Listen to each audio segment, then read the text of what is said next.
Perlu nggak sih kita jujur? Jangan-jangan jujur ini bikin kita rugi, bikin kita nggak mendapatkan kesuksesan kita pengenin. Kayaknya ngapain sih harus jujur? Assalamualaikum warahmatullahi wabarakatuh. Welcome back to channel Lumina Indonesia.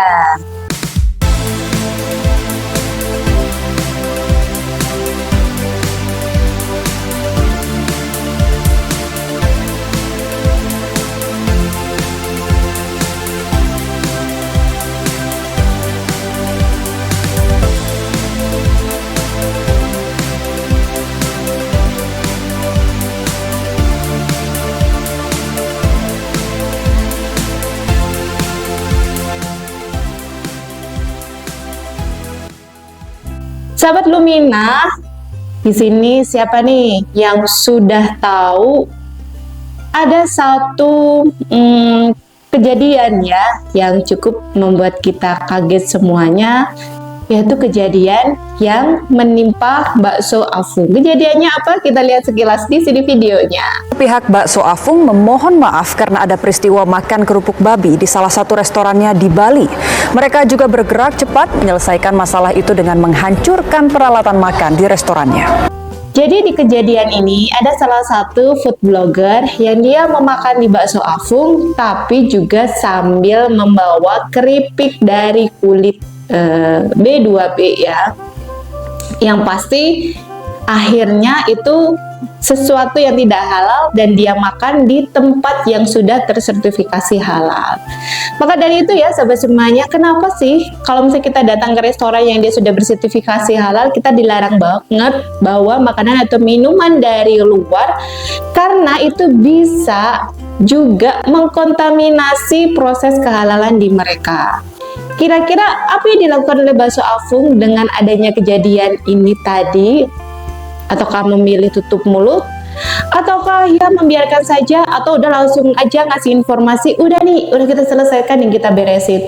Ternyata no ya sahabat semuanya, bakso Afung ini lebih memilih untuk menyampaikan secara jujur bahwa mereka kan nggak tahu nih mangkok mana yang dipakai tadi dengan bekas kerupuk dari B2B ya gitu. Walaupun sebenarnya untuk menghilangkan najisnya itu kan cukup dicuci bersih. Cuman ini dari pihak restoran ini nggak tahu nih yang pasti mangkok yang digunakan yang mana. Daripada ini menimbulkan keresahan dan juga menunjukkan bahwa mereka komitmen dengan proses halal yang diterapkan di bakso Afung ini, akhirnya mereka memilih memusnahkan mangkok-mangkok yang ada di bakso Afung, dan kita diperlihatkan video proses memusnahkannya. Dari sini kita juga bisa mengambil hikmah yang lainnya ya. Ternyata kejujuran mereka itu bukan membuat para netizen Indonesia ini mencibir dengan hal negatif ya, tapi mereka malah memberikan apresiasi bahwa bakso Afung menyampaikan dengan jujur dan honestly kepada semuanya bahwa mereka menjaga proses yang halal dengan baik. Lalu yang kedua, mereka juga secara bijak tidak serta-merta menuntut food blogger tersebut dan lain sebagainya. Bisa jadi karena beliau tidak tahu ya. Dan ternyata baiknya lagi, food blogger yang bersangkutan ini juga memiliki etika yang baik. Beliau menyampaikan maaf dan bersedia untuk bertanggung jawab, membantu mengurangi kerugian yang ada di bakso Afung. So, dari kisah bakso Afung ini kira-kira apa sih yang sebenarnya bisa kita ambil hikmahnya ketika kita menjalankan sebuah bisnis?